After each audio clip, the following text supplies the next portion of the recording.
chose que l'intelligence, car l'homme c'est l'intelligence de Dieu, car l'homme ne peut pas avancer s'il n'a pas quelqu'un.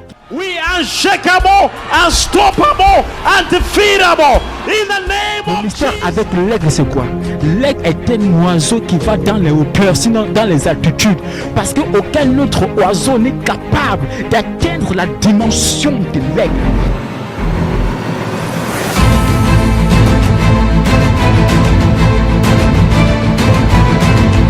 Tu as tant pleuré.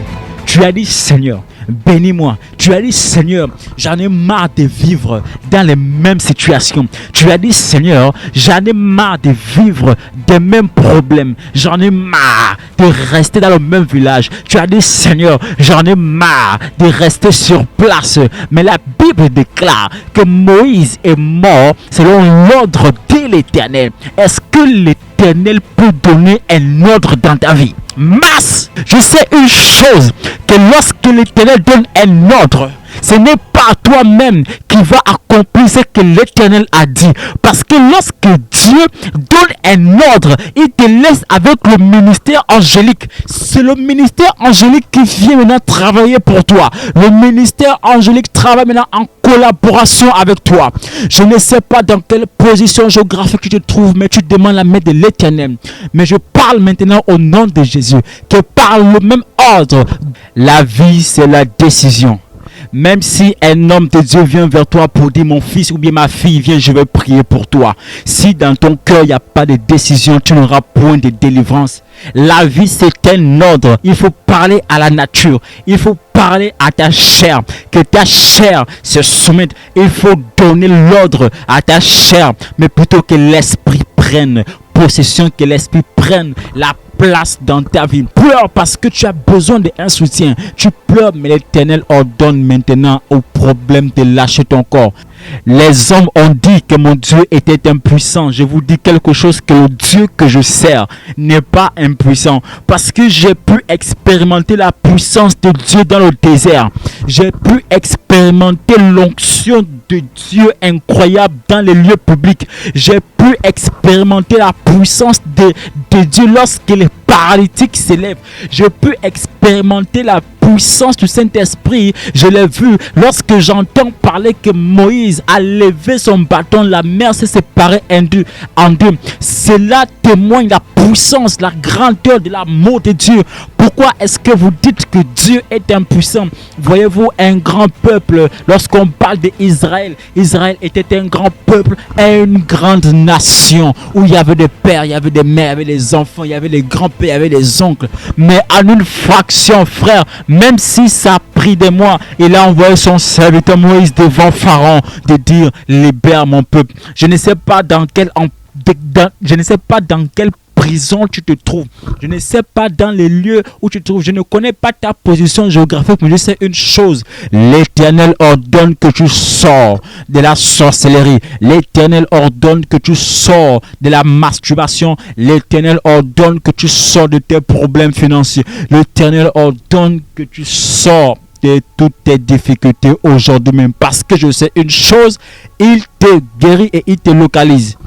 Pourquoi est-ce que vous dites que l'Éternel ne répond pas? Pourquoi est-ce que l'homme a tendance à dire que Dieu ne répond pas? Pourquoi les gens ont tendance à dire que l'Éternel répond, mais il ne répond pas vite? Parce que les gens veulent aller selon leur volonté. Ils n'ont jamais compris quelque chose, que la volonté de Dieu n'est jamais la volonté de l'homme, car tout ce que Dieu fait est bon.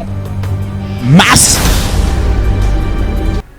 Ils n'ont jamais expérimenté la puissance de Dieu. Ils n'ont jamais vécu l'oracle de l'Éternel. Ils n'ont jamais vécu la puissance du Saint-Esprit, la puissance de la parole de Dieu. Ils n'ont jamais vécu cela. C'est la raison pour laquelle ils disent que le Dieu que je sers, my God, je connais ce Dieu, le nom le plus magnifique du monde. Je connais le Dieu que je sers. C'est lui qui relève les paralytiques. Je connais le Dieu que je sers. C'est lui qui relève les paralytiques. Il procure la force aux faibles.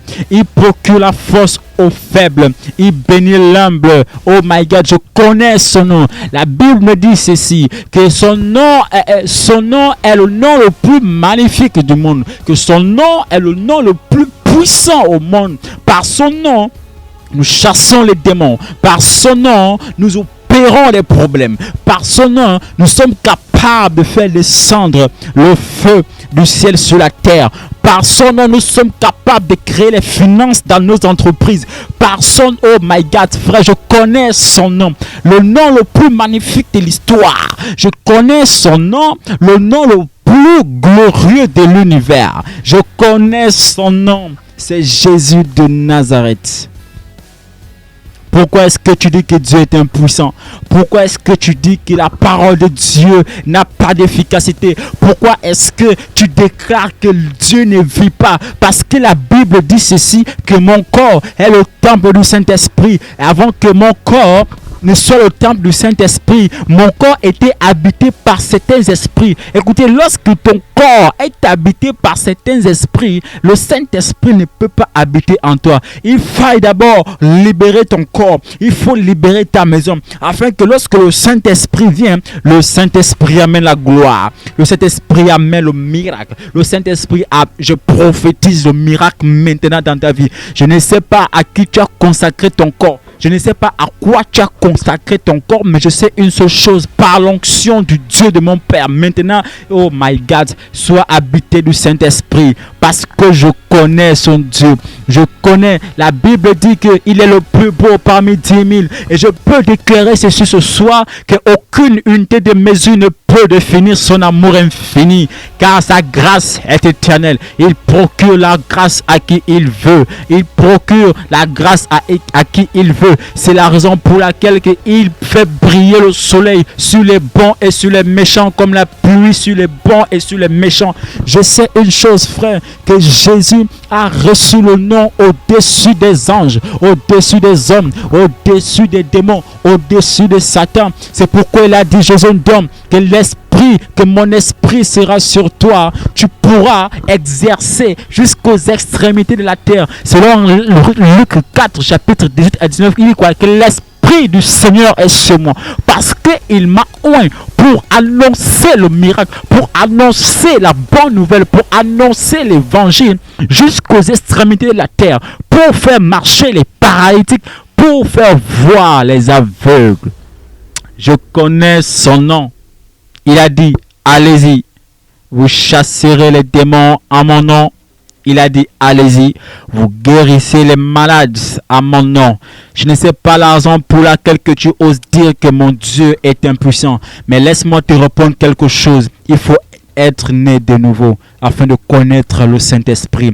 Car si tu n'es pas né de nouveau, car si tu n'as pas reçu le baptême du feu, tu ne sauras témoigner la grandeur de celui dont je te parle.